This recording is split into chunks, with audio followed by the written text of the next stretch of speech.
എൻ്റെ പ്രിയപ്പെട്ട അനിയൻ ജോയൽ, നിനക്ക് നന്ദി പറയുക എന്നതിനേക്കാൾ നിന്നെ ഹൃദയത്തോട് ചേർത്ത് പിടിക്കാനാണ് ഈ നിമിഷം ഞാൻ ആഗ്രഹിക്കുന്നത്. നിഴൽ പോലെ എൻ്റെ പാതിയായി നീയെന്നും കൂടെ ഉണ്ടായിരുന്നു. ചേട്ടായി എന്ന് നീ വിളിക്കുന്ന ഓരോ വിളിയിലും എനിക്ക് അനുഭവപ്പെട്ടത് ഒരു അനിയൻ്റെ സ്നേഹം മാത്രമല്ല, എന്തിനും എപ്പോഴും കൂടെ ഉണ്ടാകുമെന്ന ഒരു വലിയ കരുത്തു കൂടിയായിരുന്നു. എൻ്റെ സന്തോഷങ്ങളിൽ കൂടെ ചിരിച്ചും സങ്കടങ്ങളിൽ കൂട്ടായി എന്നുണ്ടായിരുന്നു. നിന്റെ ആളവറ്റ ത്യാഗത്തിനും പരിധികളില്ലാത്ത സ്നേഹത്തിനു മുമ്പിൽ പ്രിയപ്പെട്ട അനിയ, സ്നേഹപൂർവ്വം ഞാൻ ശിരസ് നമിക്കുന്നു. ഇന്നു മുതൽ ഞാൻ അർപ്പിക്കുന്ന ഓരോ ബലിയിലും ചേട്ടായി എന്ന നിന്റെ വിളി ഒരു പ്രാർത്ഥനയായി എൻ്റെ കാതുകളിൽ മുഴുങ്ങും. എൻ്റെ പ്രാർത്ഥന സോറിട്ടാ, കരയണ്ടെന്ന് വിചാരിച്ചാണ്.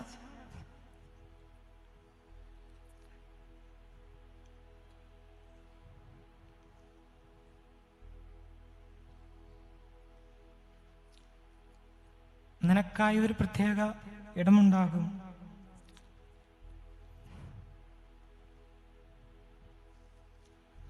അവസാനമായി അപ്പച്ചനമ്മച്ചിയും എനിക്ക് ജന്മം നൽകിയെന്നത് മാത്രമല്ല, എന്നെ ഞാനാക്കി മാറ്റിയത് നിങ്ങളാണ്. ശൈശവം മുതൽ സ്നേഹത്തിന്റെ സ്പർശമായും തെറ്റുകളിൽ തിരുത്തുന്ന ശിക്ഷണമായും വിശ്വാസത്തിന്റെ കൈത്തിരിയായും നിങ്ങൾ എനിക്കായി ഉണ്ടായിരുന്നു. വാക്കുകൾ കൊണ്ടളക്കാം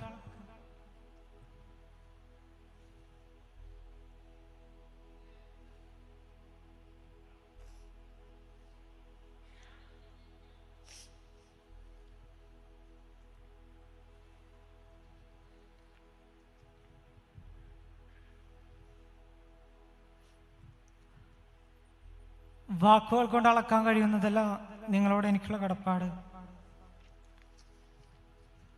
ഞാൻ ജനിച്ച അന്നു മുതൽ നിങ്ങൾ ദൈവസന്നിധിയിൽ അർപ്പിച്ച കണ്ണുനീരും പ്രാർത്ഥനകളും എത്രത്തോളം ഉണ്ടെന്ന് എനിക്കറിയാം. ഇന്നീ ബലിപീഠത്തിൽ ഞാൻ പുരോഹിതനായി നിൽക്കുമ്പോൾ അതിന് പിന്നിൽ ആരും കാണാത്ത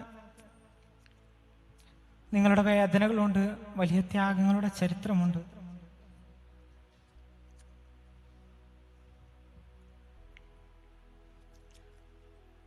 പ്രിയപ്പെട്ട അപ്പച്ച, അമ്മച്ചി, നിങ്ങൾ എനിക്ക് നൽകിയ കരുതലിന് പകരമായി നൽകാൻ ഈ മകന്റെ പക്കൽ സ്വർണമോ വെള്ളിയോ ഒന്നുമില്ല.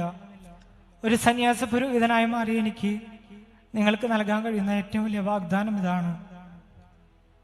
ഇനി ഓരോ പ്രഭാതത്തിലും ഞാൻ അർപ്പിക്കുന്ന പരിശുദ്ധ കുർബാനയിൽ എൻ്റെ ഹൃദയമിടിപ്പിനോട് ചേർത്ത് ഞാൻ നിങ്ങളെയും ഈ പീഠത്തിൽ അർപ്പിക്കും. എൻ്റെ പ്രാർത്ഥനകളുടെ ഓരോ ശ്വാസത്തിലും നിങ്ങളുണ്ടാകും.